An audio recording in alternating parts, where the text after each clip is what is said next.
അപ്പോൾ pickles making അല്ലെങ്കിൽ അച്ചാർ നിർമ്മാണം എന്ന് പറയുന്നത്, അച്ചാർ നിർമ്മിച്ച് വിപണനം നടത്തുക എന്ന് പറയുന്നത് എന്താണ്? ഒരു സ്വയം തൊഴിൽ പ്രോജക്റ്റ്. അപ്പം നിങ്ങൾ സ്വന്തമായി ഒരു സ്ഥാപനം തുടങ്ങുകയാണ്. അപ്പോൾ അതിനായിട്ട് നമ്മളൊരു ബാങ്കിൽ ചെല്ലുമ്പോൾ ആ ബാങ്കുകാർക്ക് എന്ത് വേണം? എന്താണ് ചെയ്യുന്നത്, എവിടെയാണ് ചെയ്യുന്നത്, എപ്പോഴാണിത് തുടങ്ങുന്നത്, എത്ര രൂപ മുടക്കുന്നു, എത്ര രൂപ അതിൽ നിന്ന് പ്രതിമാസം വരുമാനം കിട്ടുന്നു, ഒരു വർഷം എത്ര രൂപ വരുമാനം കിട്ടുന്നു, അത് അടുത്ത വർഷം ഒരു 5 വർഷത്തേക്കുള്ള ഇതിൻ്റെ വളർച്ച എങ്ങനെയാണ്, മനസ്സിലായില്ലേ? തുടങ്ങിയ കാര്യങ്ങളൊക്കെ എഴുതി തയ്യാറാക്കുന്ന ഒരു രേഖയുടെ പേരാണ് എന്ത് പറയുന്നത്? പ്രോജക്റ്റ്. അപ്പോൾ അതിനകത്ത് നിങ്ങളെ സ്കൂളിലൊക്കെ പ്രോജക്റ്റ് എഴുതി കൊടുത്തിട്ടില്ലേ? ആമുഖം, ഒരു ഇൻട്രഡക്ഷൻ വേണം അല്ലേ? പിന്നെ അതിനൊരു എന്താണ് ചെയ്യുന്നത്, എവിടെ, എന്ത്, ആര്, എങ്ങനെ, എപ്പോൾ തുടങ്ങിയ കാര്യങ്ങൾക്കെല്ലാം ഉത്തരമായിട്ട് നമ്മൾ അതിനൊരു ആമുഖം എഴുതുക അല്ലേ? പിന്നെ അത് കഴിഞ്ഞിട്ട് ഇതിൻ്റെ ലക്ഷ്യം എന്താണ്, ഈ പ്രോജക്റ്റിൻ്റെ ലക്ഷ്യം എന്താണ്? ഇപ്പോൾ സ്വയം തൊഴിൽ കണ്ടെത്തുവാനായി അഭ്യസ്തവിദ്യയായ ഒരു യുവതിക്ക് ഒരു സംരംഭം തുടങ്ങുക എന്നുള്ളതാണ് ഈ പ്രോജക്റ്റിൻ്റെ ലക്ഷ്യം. മനസ്സിലായോ? ഈ പ്രോജക്റ്റ് തുടങ്ങുന്നതിലൂടെ എന്താണ്? നമുക്കൊരു വരുമാനം ഉണ്ടാക്കുന്നത് കൂടാതെ ഈ പ്രദേശത്തെ ജനങ്ങൾക്ക് ഈ പ്രോജക്റ്റിൻ്റെ ഫലമായി നല്ല പിക്കിൾസ് അല്ലെങ്കിൽ നല്ല ഉൽപ്പന്നങ്ങൾ വിതരണം ചെയ്യാൻ കഴിയുക എന്ന് പറയുന്നതും ഈ പ്രോജക്റ്റിൻ്റെ ഒരു ലക്ഷ്യമാണ്. മനസ്സിലായോ? ഇനി ആരാ ഇതിൻ്റെ ഗുണഭോക്താക്കൾ? ഇവിടെ നിന്ന് സേവനം വാങ്ങുന്നവർ, ഇവിടെ നിന്ന് അച്ചാർ വാങ്ങി ഉപയോഗിക്കുന്നവർ, അവരവരുടെ ഒരു ഗുണഭോക്താക്കളാണ്. ഒപ്പം സംരംഭം തുടങ്ങി വരുമാനം കണ്ടെത്തുവാനുള്ള നിങ്ങളുടെ പരിശ്രമത്തിനിടയിൽ സംരംഭകനും ഒരു ഗുണഭോക്താവാണ്. അതല്ല ഈ പ്രോജക്റ്റിൻ്റെ ആകെ നേട്ടം എന്ന് പറയുന്നത് സംരംഭം തുടങ്ങി വിജയിപ്പിക്കുന്ന ആളിനാണ്. പിന്നെ എന്തൊക്കെ പ്രവർത്തനങ്ങളാണ് ഇതിൻ്റെ ഭാഗമായി ചെയ്യുക? മനസ്സിലായില്ലേ? ഇപ്പോൾ ഒരു അച്ചാർ നിർമ്മാണമാണെങ്കിൽ എന്താ ചെയ്യുക?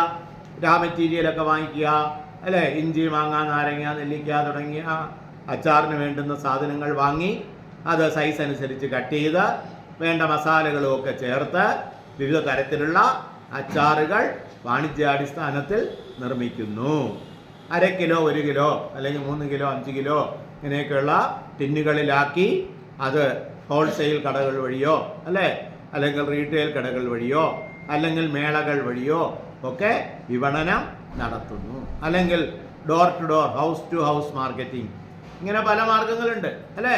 ഇതൊക്കെയാണ് അതിൻ്റെ പ്രവർത്തനങ്ങൾ. സാമ്പത്തികം വളരെ ധനകാര്യം, വളരെ പ്രധാനപ്പെട്ട കാര്യമാണ്. എന്താ ധനകാര്യം? സമ്പത്ത് വേണ്ടേ? എവിടെ നിന്നാ സമ്പത്ത് വരിക?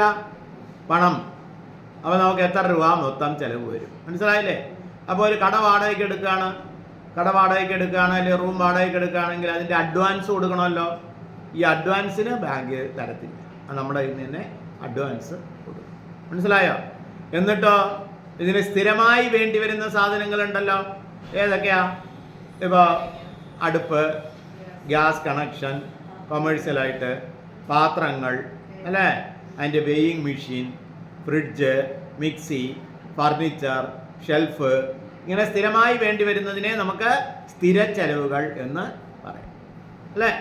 സ്ഥിര ചെലവുകൾ എന്ന് പറയും. അപ്പോൾ നല്ല ഒരു യൂണിറ്റ് തുടങ്ങുന്നു, ഒരു 2 ലക്ഷം രൂപ അല്ലെങ്കിൽ 1.5 ലക്ഷം രൂപ, അതിന് സ്ഥിര ചെലവാണ്.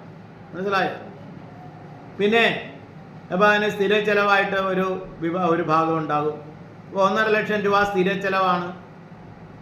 പിന്നെ എന്ത് ചെയ്യുന്ന, ഒരു ബാച്ച് അച്ചാർ ഉണ്ടാക്കാൻ വേണ്ടുന്ന നാരങ്ങ, നെല്ലിക്ക, മാങ്ങ തുടങ്ങിയവയൊക്കെ വാങ്ങിച്ച് അതിന് റാ മെറ്റീരിയൽ എന്ന് പറയും. എന്ത് പറയും? അസംസ്കൃത വസ്തുക്കൾ അല്ലേ?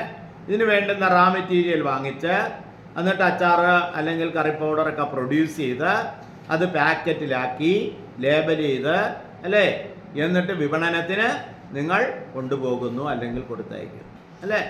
അപ്പോൾ അങ്ങനെയുള്ളതിന് എന്താ പറയുക? അതിന് വേണ്ടുന്ന പ്രവർത്തന മൂലധനം അല്ലേ? 1 ലക്ഷം രൂപ, 1.5 ലക്ഷം രൂപ നമുക്ക് സ്ഥിരമായി ചിലവ് വേണം. 1 ലക്ഷം രൂപ പ്രവർത്തന മൂലധനവും വേണം. ഈ പ്രവർത്തന മൂലധനം എന്ന് പറയുന്നത് എന്തിനു വേണ്ടിയിട്ടാണെന്നറിയോ? പ്രവർത്തന മൂലധനം ഒരു ബാച്ച് ഉണ്ടാക്കാൻ വേണ്ടിയിട്ട്.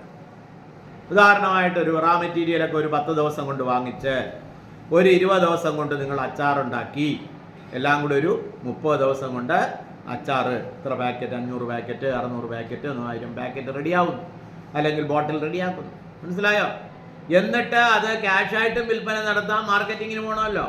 മാർക്കറ്റിംഗ് കടകളിൽ കൊടുക്കാം. കടകളിൽ കൊടുത്താൽ ഉടൻ പൈസ കിട്ടില്ല, ചിലപ്പോൾ 15 ദിവസം പിടിക്കും, 1 മാസം കഴിഞ്ഞ് തരും. മനസ്സിലായില്ലേ? ചിലപ്പോൾ ക്യാഷായിട്ടും പോവും, കുറേ ക്രെഡിറ്റ് ആയിട്ടും പോവും. അപ്പം നമ്മൾ 1 ലക്ഷം രൂപ മുടക്കി ഈ റാ മെറ്റീരിയലും മറ്റും വാങ്ങിച്ച് കൂലിയും കൊടുത്ത് നമ്മളിവിടെ ചേർന്നൊക്കെ ചെയ്ത് ഇത് വിറ്റ് വരുമ്പോൾ 1.5 ലക്ഷം രൂപയായി തിരിച്ചു വരുന്നുവെങ്കിൽ അതിന് എത്ര സമയമെടുക്കും? ചിലപ്പോൾ 2 മാസമോ 3 മാസം. അതിനെയാണ് ഒരു വർക്കിംഗ് ക്യാപിറ്റൽ സൈക്കിൾ എന്ന് പറയുന്നത്. അപ്പോൾ ഒരു വർഷം എത്ര പ്രാവശ്യം നടക്കും? 4 പ്രാവശ്യം അല്ലെങ്കിൽ 5 പ്രാവശ്യം വർക്കിംഗ് ക്യാപിറ്റൽ സൈക്കിൾ ഉണ്ടാവും. ഒരു പ്രാവശ്യത്തേക്ക് വേണ്ടിയിട്ടുള്ളതാണ് ബാങ്ക് തരുന്നത്. ഒരു പ്രാവശ്യത്തേക്ക് വേണ്ടി വരുന്ന വർക്കിംഗ് ക്യാപിറ്റലിന് ആവശ്യമായ തുകയാണ് ആര് തരുന്നത്? ബാങ്ക് തരുന്നത്. മനസ്സിലായോ? ഒരു പ്രാവശ്യത്തേക്കുള്ള തുകയാണ് ബാങ്ക് തരുന്നത്. അത് നമ്മൾ പിന്നെ അടുത്തോളം അത് വരുമല്ലോ, പൈസ തിരിച്ചു വരുമ്പോൾ വീണ്ടും അത് ഉപയോഗിച്ച് നമുക്ക് 1 or 2 പ്രാവശ്യത്തേക്കുള്ള തുക അത്തരത്തിൽ തരും. മനസ്സിലായോ? അപ്പോൾ ഇതിനകത്ത് സ്ഥിര ചെലവുണ്ട്, പ്രവർത്തനമുണ്ട്. അപ്പോൾ 2.5 ലക്ഷം രൂപ ചിലവാക്കി തുടങ്ങുന്നു. അപ്പം നിങ്ങൾ എത്ര മുടക്കും? ഏത് പ്രോജക്റ്റിലും 15 മുതൽ 25% വരെ ആര് മുടക്കണം? സംരംഭകൻ മുടക്കണം.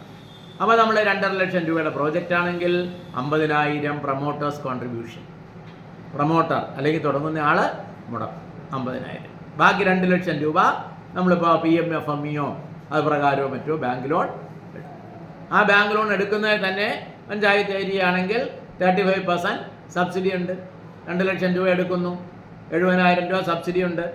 ബാക്കി 1.30 നിങ്ങൾക്ക് സ്വന്തമായി തിരിച്ചടയ്ക്കേണ്ടി വരിക. മനസ്സിലായോ?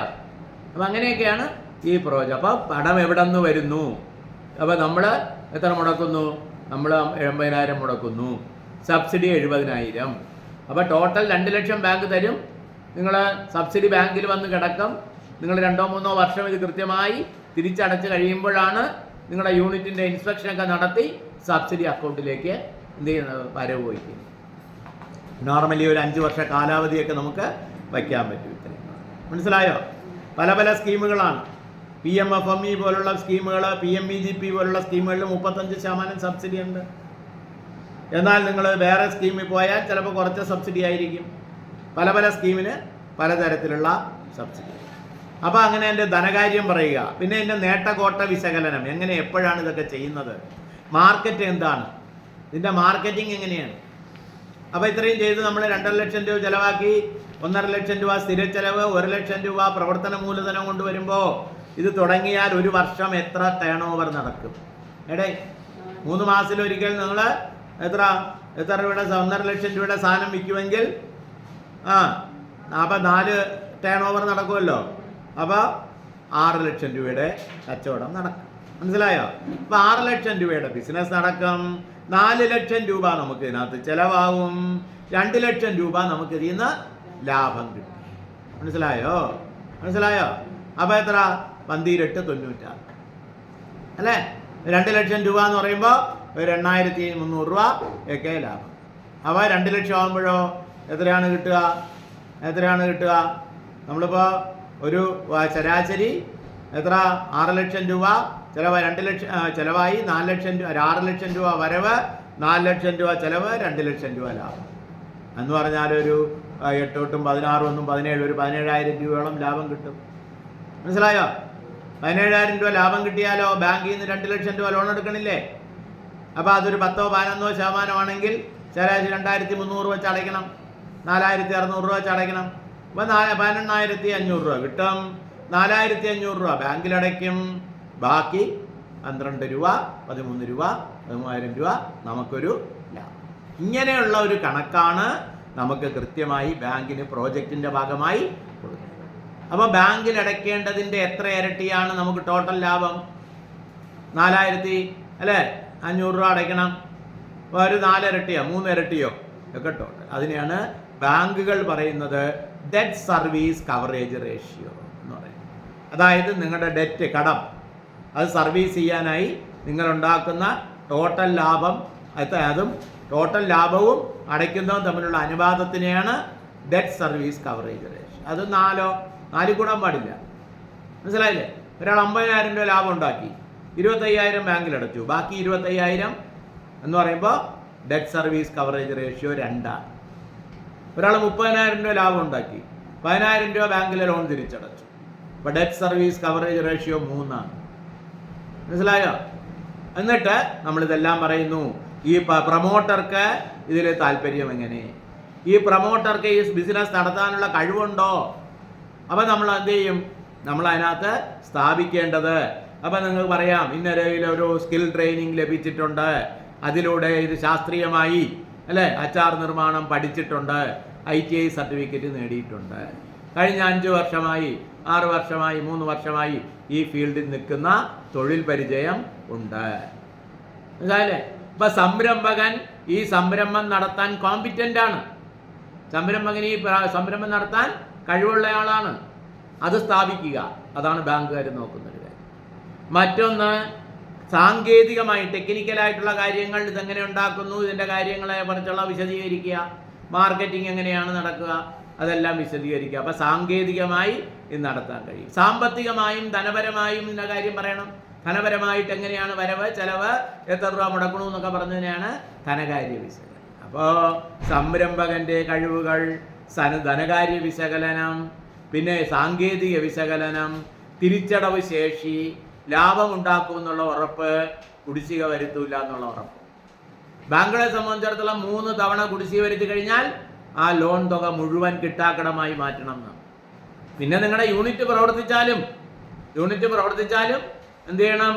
യൂണിറ്റ് പ്രവർത്തിച്ചാലും ബാങ്കിൻ്റെ പൈസ വന്നില്ലെങ്കിൽ എന്താണ്? ബാങ്ക് അത് കിട്ടാക്കടമായി. മനസ്സിലായില്ലേ? ഇനി ബാങ്കിൽ അടച്ചുകൊണ്ടിരിക്കണു, യൂണിറ്റ് നേരെ വർക്ക് ചെയ്യണില്ലെങ്കിലോ ബാങ്ക് ഒന്ന് ഇൻസ്പെക്ട് ചെയ്യുമ്പോൾ എങ്ങനെയെങ്കിലും അടച്ചാൽ പോരാ, കടം വാങ്ങിച്ചൊന്നും അടച്ചാൽ പറ്റില്ല, യൂണിറ്റിൽ നിന്ന് തന്നെ ഇൻകം ജനറേറ്റ് ചെയ്യും. അപ്പോൾ നിങ്ങൾക്ക് വരുമാനം കണ്ടെത്താനുള്ള ഏറ്റവും നല്ല സംഗതി ഒരു സംരംഭം തുടങ്ങുക. അതിന് വേണ്ടുന്ന പ്രോജക്റ്റ് എങ്ങനെ തയ്യാറാക്കാം, ഈ കാര്യങ്ങളൊക്കെ നമ്മൾ പ്രോജക്റ്റിനകത്ത് എഴുതണം. എൻ്റെ പേരാണ് പ്രോജക്റ്റ് തയ്യാറാക്കുക. ഓക്കെ, എഴുതി തുടങ്ങാം. ശരി.